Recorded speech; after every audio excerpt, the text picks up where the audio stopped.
ऐसे लोग हैं दुनिया में, राम राम जपना पराया माल अपना, मुंह में राम बगल में छुरी, जहां मिली पूरी परात वहीं गुजारी सारी रात, जहां मिले दो वहीं रहे सो, वक्त पड़े बाका तो गधे को कहें काका। ध्यान रखें, विचार करें, ये जीवन है छल कपट से भरा हुआ। इससे बचने का प्रयास करो। आज कह रहे छल मत करो। शक्तिहीन व्यक्ति छल का सहारा लेता है। कई लोग बहुत नमन करते हैं, बहुत नमस्कार करते हैं, नमन में भी छल होता है। कोई जरूरी नहीं है कि हर किसी का नमन, हर किसी का झुकना। कल कहा ना कि झुक करके जियो। कई लोग अपना काम निकालने के लिए भी झुक जाया करते हैं। इस व्यक्ति से अपना काम निकालना है, थोड़ा झुक जाओ, थोड़ा अच्छे से बातें कर लो, बटरिंग कर दो, मक्खन पालिश कर दो, अपना काम निकाल लो, फिर दूसरे दिन उसे पलट कर भी देखने की जरूरत नहीं है। ऐसे लोग होते हैं जब तक नींबू में रस है तब तक निचोड़ा जाता है, रस खत्म हुआ कि सड़कों पर फेंक दिया जाता है। ऐसे भी लोग होते हैं जो दिया रात भर रोशनी करता है, हमारे को अंधकार को रोशन करता है। दिवाली पर दिए जलेंगे, अमावस की रात को जो पूनम बनाते हैं, दूसरे दिन देखो तो सड़कों पर वो दिए टूटे फूटे मिला करते हैं। जान रखिए, उपयोग खत्म हो गया। कई लोग यूज करते हैं अपनी जिंदगी को, यूज किया और फेंका। आजकल चल रहा है ना भोजन की थाली, यूज एंड थ्रो। चाय का प्याला, यूज एंड थ्रो। मांजना नहीं पड़े, साफ नहीं करना पड़े, हर चीज क्या कर दिया, यूज एंड थ्रो। यूज करो और फेंको। अरे सामानों तक तो ठीक था, लेकिन जब ये व्यवस्था संबंधों में आ जाया करती है कि यूज एंड थ्रो, वह छल कपट बन जाया। माँ बाप यूज एंड थ्रो, यूज करो। जब तक अपने को पढ़ा रहे लिखा रहे तब तक अपनी इच्छाओं की पूर्ति करे। माँ बाप का बहुत उपयोग किया, शादी हो गई, बच्चे हो गए, तुम कहाँ के हम कहाँ के, यूज एंड थ्रो हो गया। ध्यान रखना, चाइना ज्यादा दिन चलने वाला नहीं है। ध्यान रखना, विचार करना है। एक व्यक्ति ने सलाह दी कि महाराज, ये शिविरार्थी साधक लोग जो भोजन कर रहे हैं, इनको बर्तन में काहे को, उसमें दे दो यूज एंड। अब वो यूज एंड थ्रो की दुर्दशा हम जानते हैं क्या होती है। खा खा के सारी पत्तलें यहां डली रहेंगी, उठाने वाला कोई मिलेगा नहीं। मान्यवर, ऐसा नहीं करें। रिश्तों को यूज एंड थ्रो नहीं करें।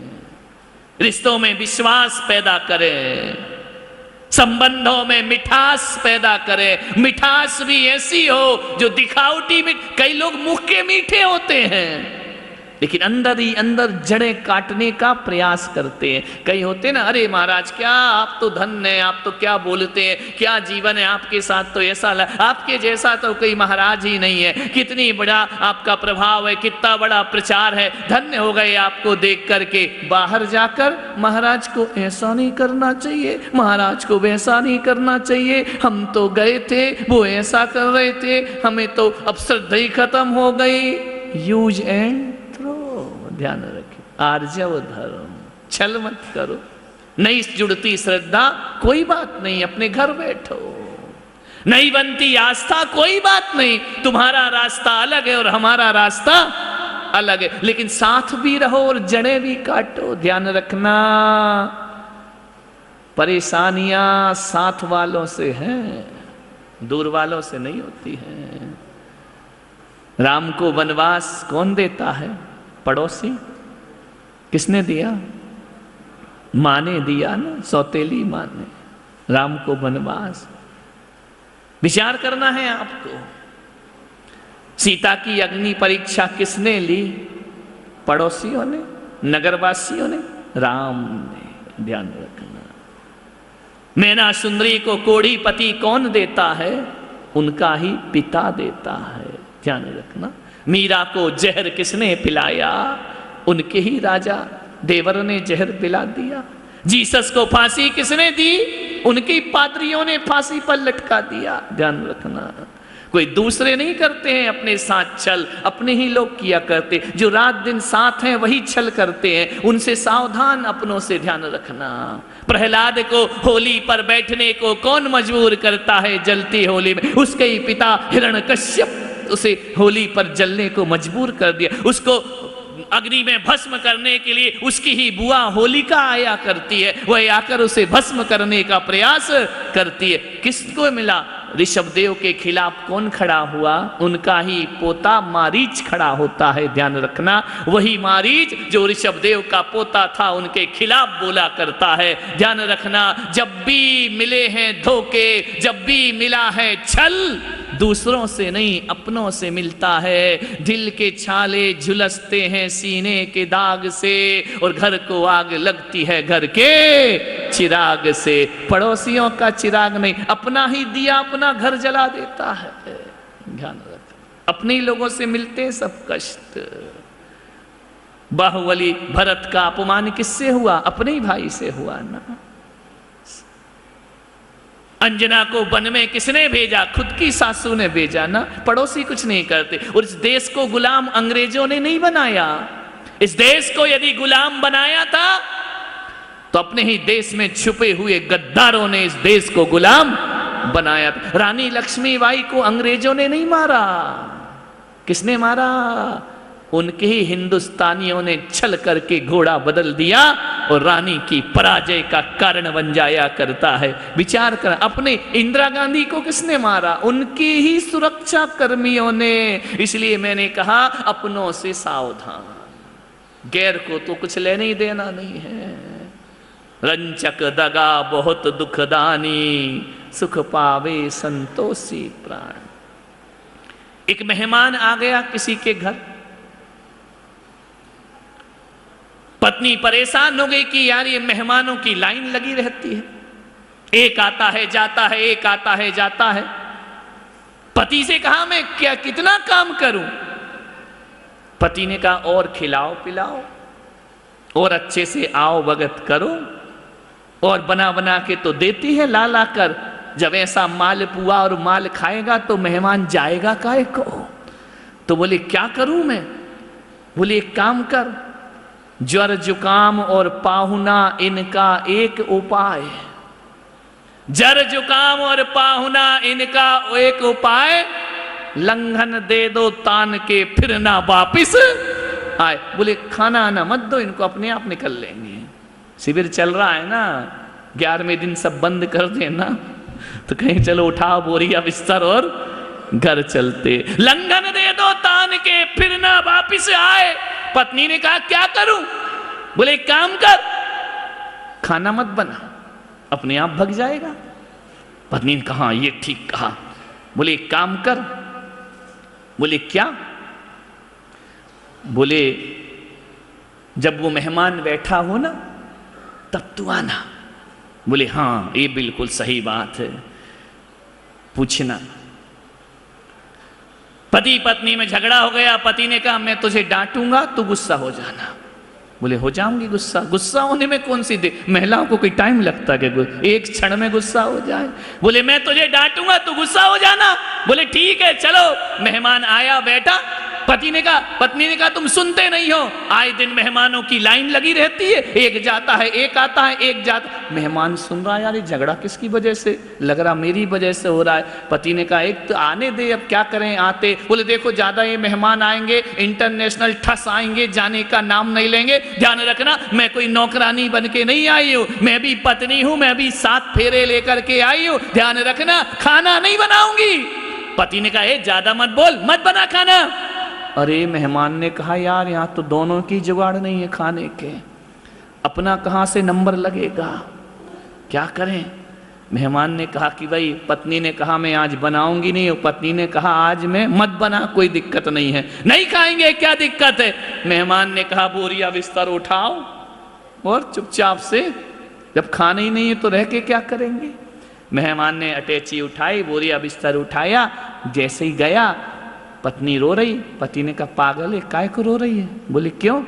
बोले मैंने कौन सा तुझे सही में डांटा है, बोले हाँ डांटा तो नहीं। तो बोले ये नाटक क्यों कर रही, क्यों रो रही? पत्नी ने कहा तू पागल है क्या? बोले क्या? बोले मैं कौन सा सही में रो रही हूँ, मैं भी तो सही में नहीं रो रही हूँ, मैंने भी तो नाटक ही कर रही थी। मेहमान बाजू से निकला, बोले मैं कौन सा सही में गया हूँ, मैं भी तो नाटक ही कर रहा। रंचक दगा बहुत दुख, वो भी पट्टा बाजू में छिप गया कि देखो कहानी क्या होती है, मैं कौन सा गया हूँ, मैं भी तो यहीं खड़ा हूँ। ध्यान रखना, दूसरों को छलोगे खुद चले जाओगे। मन क्या हुआ, तुम्हारी कहानी नहीं है, विचार कर। एक बार और हुआ, मेहमान था, फिर खाना बनाओ। फिर पति ने कहा एक काम कर। बोले क्या? बोले जब मेहमान बैठे ना तब भेजना मेरे को किसी को खाने के लिए। बोले ठीक है। जैसे ही मेहमान बैठा, क्या करे, पति के पास बेटा आया। बोले पापा जी। बोले हाँ। बोले शाम को क्या खाओगे, क्या बनाऊं, सब्जी बनाऊं, कौन सी साग खाओगे, कौन सी पूड़ी खाओगे, पराठा खाओगे? उसने कहा पागल है क्या? बोले क्यों? बोले पागल है क्या, अब भी तो खाया है, शाम को फिर खाओगे? बोले मतलब क्या है? बोले मैं कोई राक्षस हूं क्या? मेहमान सुन रहा चुपचाप बेचारा। बोले मैं राक्षस हूं क्या, अब भी खाना खाया, शाम को फिर खाना खाऊं? अरे मैं इंसान हूं। एक काम करो, इस मेहमान से ही पूछ लो शाम को क्या खाएगा। मेहमान ने देखा यार ये तो कह रहा शाम को खाए सो राक्षस है। तो मेहमान ने कहा भैया ऐसी बात है कि हमारी भी इच्छा नहीं है आज खाने की, आज हमें नहीं खाना, हमने सुबह बहुत खा लिया था। रंचक दगा बहुत दुखदा, छल कपट। विचार करें, रावण यदि रावण के रूप में आता ना तो सीता का कभी हरण नहीं होता। रावण जब साधु का रूप बना लेता है ना तब सीता धोखा खाती है। मान्यवर, यदि साधु का भेष नहीं बनाता तो रावण के पास सीता हरण का कोई रास्ता नहीं था। आज दिक्कत इस बात की है, आज बुराइयां अच्छाई का रूप लेकर के आ रही हैं। ध्यान रखना, बुराई बुरे के रूप में आए तो उससे लड़ना आसान है, लेकिन बुराई जब अच्छाई का रूप ले लेती है तो उससे लड़ना बहुत मुश्किल का काम हो जा। आज आदमी पाप क्या कर रहा है, धर्म का रूप लेकर के पाप करता है, धर्म का रूप लेकर के झूठ बोला करता है, धर्म का वेश धारण करके अपने धर्म से छल किया करता है। दगा, आदमी बहरूपिया है। मंदिर में कुछ होता है, मंदिर के बाहर कुछ होता है, अकेले में कुछ होता है, पब्लिक में कुछ होता है, इतने रूप धारण कर लेता है। मुंह पर कुछ होता है, पीठ पीछे कुछ होता है, ऐसे रूप बदलता है। अरे इस इंसानों को देखकर तो गिरगिट भी शर्मा जाता है। वो तो 2 4 5 रंग बदलता है, आदमी तो प्रतिदिन प्रतिपल अपने रंग बदल लिया करता है। छल मत करो, नहीं लहे लक्ष्मी यदिक छल कर, कर्म बंद विशेषता, भय त्याग दूध बिलाव पीवे, आपदा नहीं देखता। छल कपट से काम करवाना चाहते हो, एक बात याद रखना, कार्य की सफलता पुण्य के उदय से होती है, कार्य की सफलता छल और कपट से नहीं हुआ करती। पुण्य उदय होगा, काम अपने आप हो जाएगा, सही समय आएगा, काम अपने आप हो जाएगा, वैसे निमित्त बनने लगेंगे, वैसा वातावरण बनने लगेगा, वैसा प्रकृति सहयोग करने लगेगी। यदि काम होना है और काम नहीं होना है, कितना भी छल कपट करो, काम होने वाला।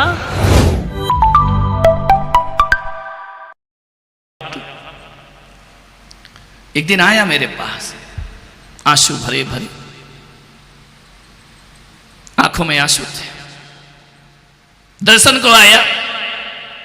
ऐसे तो मुझसे कभी नहीं मिला, लेकिन वो मेरा टीवी भक्त था। टीवी देख देख करके, मेरे विचारों को सुन सुन करके उसने मेरा शिष्यत्व स्वीकार कर लिया। वह मुझे ही याद करता, मेरी माला जपता, मेरे प्रवचनों को रोज सुनता।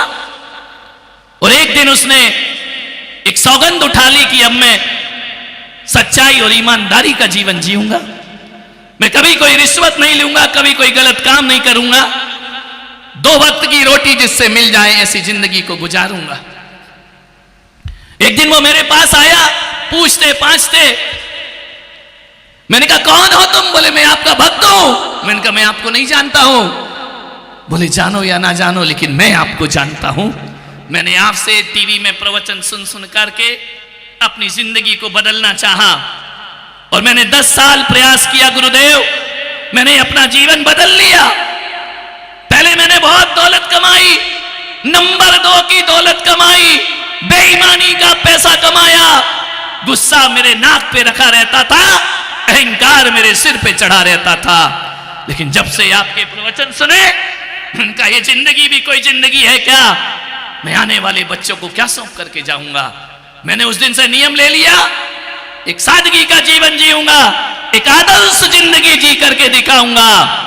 महाराज, मेरे यार दोस्तों ने कहा कि तू पागल हो गया है, महाराज की बातों में लगा है, जिंदगी ऐसे नहीं जी जाती है।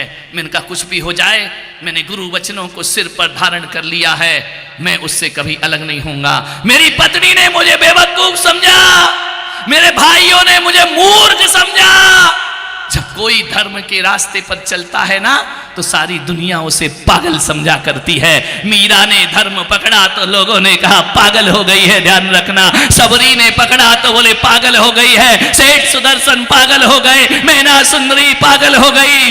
एक बात बताऊं उदयपुर वालों, जब सारी दुनिया तुम्हें पागल कहने लगे ना, तब समझना कि तुम में थोड़ी अकल आ गई है, ध्यान रखना है। ये दुनिया समझदारों को पागल समझा करती है, ध्यान रखना।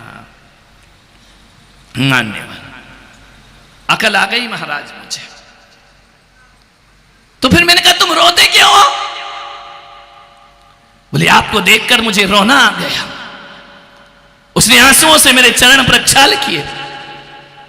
तो मैंने कहा दुखी हो? बोले नहीं, मैं जो शांति का अनुभव मैं आज कर रहा हूं, जो संतोष मुझे आज प्राप्त हुआ है, वो मुझे नोटों के बिस्तरों में प्राप्त नहीं हो सका महाराज।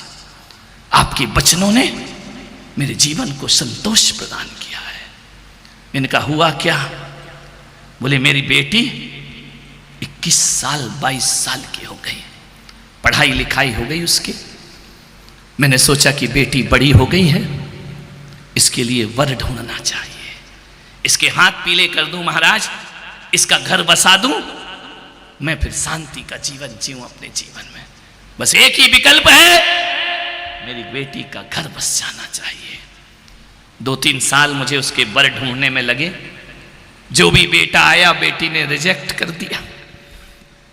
आज महाराज वो 24 साल की हो गई। मैंने सोचा कि आधुनिक जीवन जीने वाली है, आज के युग में जी रही है। मैंने उस बेटी से एक कमरे में बुलाया और उसकी मां के सामने बेटी से पूछा, बेटी तू हर लड़का रिजेक्ट करती है, आज के युग में इस सदी में, बोल तेरे मन में कोई लड़का तो नहीं है? उसने कहा पापा कैसी बात करते हो? बोले नहीं बेटी, पूछना जरूरी है, आज का माहौल ऐसा बन गया है। पहले तो लड़कों को पता ही नहीं रहता था और शादी हो जाती थी, आजकल तो माँ बाप को पूछना पड़ता है कि तेरे मन में कोई ऐसा लड़का तो नहीं है? उसने कहा नहीं पिताजी, मैंने कॉलेज में पढ़ाई की है, ये सब नहीं सोचा। बोले कोई लड़का, कोई दोस्त, कोई यार? बोले कोई नहीं मेरा। और एक बात याद रखना पिताजी, आप जिस गुरु के प्रवचन सुनते हो, मैं भी उन गुरु का प्रवचन सुनती हूं। मैं अपने जीवन में कभी ऐसी गलती नहीं कर सकती हूं। बाप ने कहा मुझे संतोष मिला। बेटी तेरी शादी तो करना है। बेटी ने नजरें झुका ली। बेटी एक बात बता, तेरे दिमाग में कोई नहीं? बोले कोई नहीं। चल एक बात तो और बता दे, किससे शादी करेगी? इंजीनियर से, डॉक्टर से, सीए से, एमबीए पास से, बिजनेसमैन से, राजनेताओं से? किससे शादी करेगी? उसने कहा पापा मैंने ये भी नहीं सोचा कि मुझे किससे शादी करना है। तेरे दिमाग में ख्याल नहीं आया तेरा जीवन साथी कौन होगा? नहीं सोचा पापा। तो किससे शादी करेगी? बोले जिससे आप करा देंगे। बोले बेटा 21वीं सदी में ऐसे शब्द सुनना सौभाग्यशाली बाप होगा जिसकी ऐसी बेटियां हुआ करती हैं, ध्यान रखना। वरना बेटियां तो काला मुंह करके भाग रही हैं। बाप जिंदगी भर इज्जत बनाता है और बेटी काला मुंह करके विधर्मियों के साथ भाग जाया करती है। ध्यान रखना मान्यवर, बहुत पुण्य कमाए होंगे जिसकी बेटियां कहें कि मेरे पापा के जैसा करेंगे। बेटा एक काम कर, कुछ तो बता, तुझे कैसा वर चाहिए? बोली पापा मैं कुछ नहीं बता सकती हूं, इस बारे में मैंने 24 साल में कभी सोचा भी नहीं है, मुझे कैसा वर चाहिए? बिजनेसमैन बोले चलेगा, सर्विस क्लास बोले चलेगा, मेरी कोई चॉइस नहीं है, मैं किसी से भी, बोले गांव में, बोले वहां भी कर लूंगी, शहर में वहां भी शादी कर लूंगी, कहीं भी कर लेगी।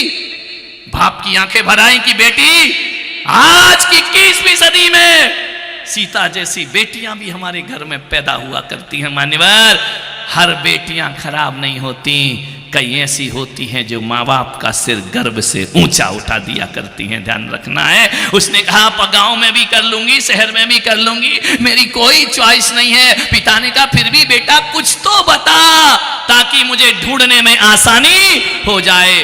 बहुत जिद करी पिता ने, तब बेटी ने कहा अपने माँ बाप से कि मम्मी जब पापा जिद ही कर रहे हैं तो मैं बताती हूं मैं कैसा लड़का चाहती हूं।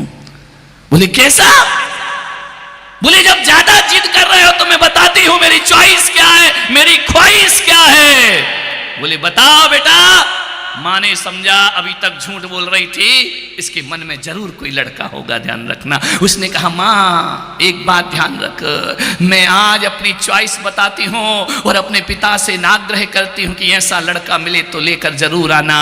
पिता ने कहा बता बेटा कैसा लड़का चाहिए तुझे? बोले मुझे ऐसा लड़का चाहिए, ऐसा लड़का चाहिए जिसका स्वभाव मेरे पापा के जैसा हो, जिसका आचरण मेरे पापा के जैसा हो, जिसका चरित्र मेरे पापा जैसा हो और जिसका व्यवहार मेरे पिता की तरह, जो सादगी का जीवन जीता हो, जो संतों के प्रति समर्पित रहा करता हो, जिसके पास आचरण हो, चरित्र हो। पापा फिर वो गोरा है तो भी चलेगा और काला है तो भी चलेगा, गांव में है तो भी चलेगा और शहर में है तो भी चलेगा। उसने कहा बेटा मेरे जैसा व्यवहार वाला। बोले मेरा व्यवहार तो लोग कहते हैं मैं पागल हूं, मैं मूर्ख हूं, मैं पिछड़ा आदमी हूं। बोले पापा नहीं, मैं ऐसा वर चाहती हूं जिसका नेचर पापा जैसा हो। वो आदमी मेरे पास रोया। बोले महाराज मैं आज इतने संतोष को प्राप्त हुआ कि जो प्रतिष्ठा मैं भले सारे देश में अपनी प्रतिष्ठा नहीं कमा पाया, लेकिन अपनी औलाद की नजरों में मैं आदर्श पुरुष बन करके जिया। इससे बड़ा सुख संसार में कोई दूसरा, मैं औलाद की नजरों में तो इज्जत पा गया।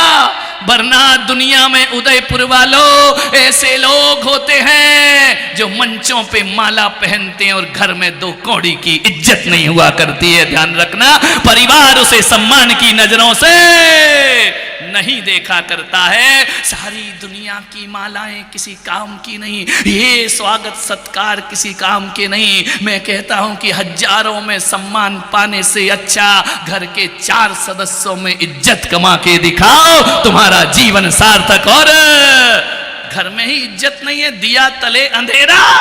ध्यान रखिए, आज मैं खुश हूं महाराज। मैं सोच रहा हूं कि टाटा, बिरला, अंबानी ये कोई नहीं है मेरे सामने। मैं अपनी बेटी की नजरों में एक आदर्श पिता बन करके खड़ा हो गया। ध्यान रखिए मान्यवर, आपसे निवेदन है, ये है विरासत बच्चों को सौंपने वाली, ये है वसीयत बच्चों को सौंपने वाली। मैं आपसे निवेदन करना चाहता हूं, मैं आपसे आग्रह करना चाहता हूं, ध्यान रखना क्या पूंजी है तुम्हारे पास? रुपए पैसे की, आदर्शों की पूंजी नहीं है।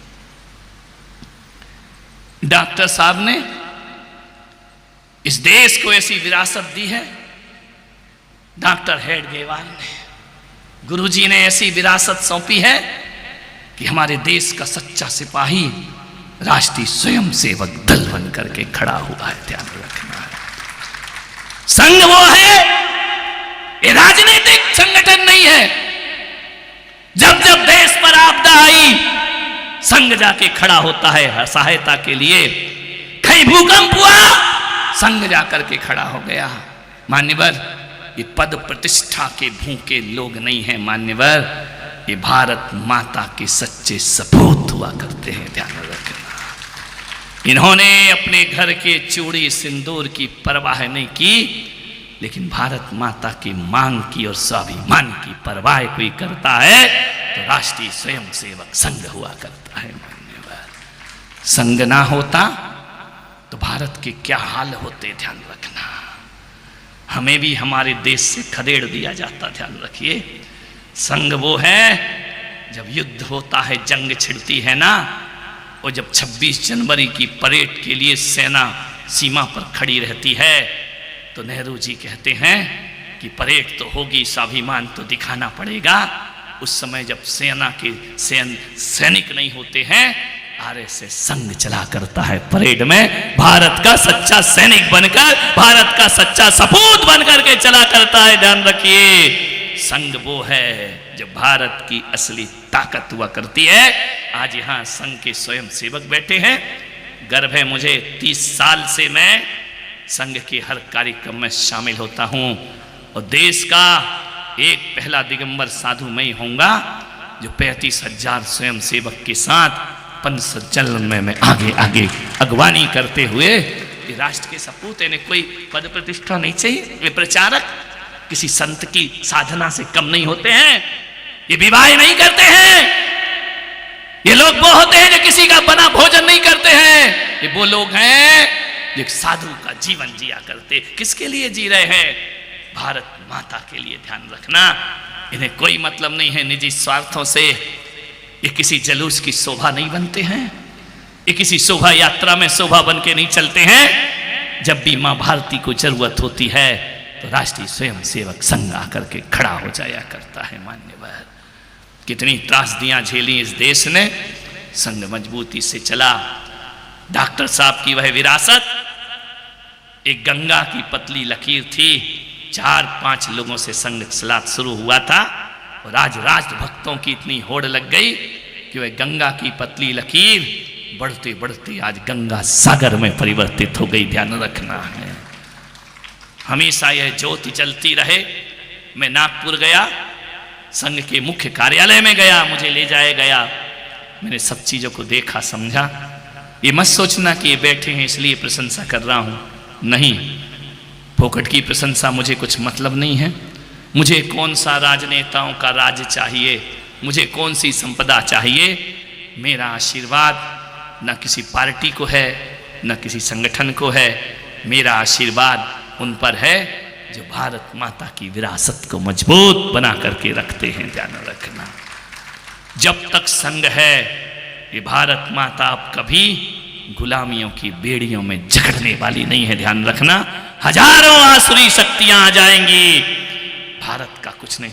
चिल्ला ले अमेरिका, लगा ले टैरिफ, कोई जरूरत नहीं है। अब भारत इतना मजबूत है किसी किसी अमेरिका के सामने हाथ फैलाने की जरूरत नहीं हुआ करती है। पछताएगा भारत नहीं, पछताएगा अमेरिका। एक समय परमाणु का, अटल जी ने जब परमाणु परीक्षण किया, भारत पर प्रतिबंध लगा दिए अमेरिका ने। ध्यान रखना, और जब जरूरत पड़ती है तो यही अमेरिका भारत से प्रतिबंध हटा लिया करता है। भारत माता एक मजबूत हो चुकी है। विचार, एक समय मोदी जी को अमेरिका ने वीजा नहीं दिया, हमारे देश में नहीं आ सकते हो। एक समय वह था जब वीजा देने को तैयार नहीं था, और एक समय यह है कि अब जीजा बनाने को तैयार है। ध्यान रखिए, मान्यवर विचार करना है। अब हमारा भारत वो भारत नहीं है। मान्यवर ये बातें फिर कभी करूंगा। 15 अगस्त आ रहा है, उस समय पुलक सागर संत नहीं, देशभक्त बन करके यहां प्रवचन करेगा। ध्यान रखना, एक अवसर मिलता है भारती के लिए, भारती के चरणों में समर्पित होने के लिए। विरासत सौंपो, ये विरासत है, हमारी संस्कृति है, ये हमारे देश की ताकत है।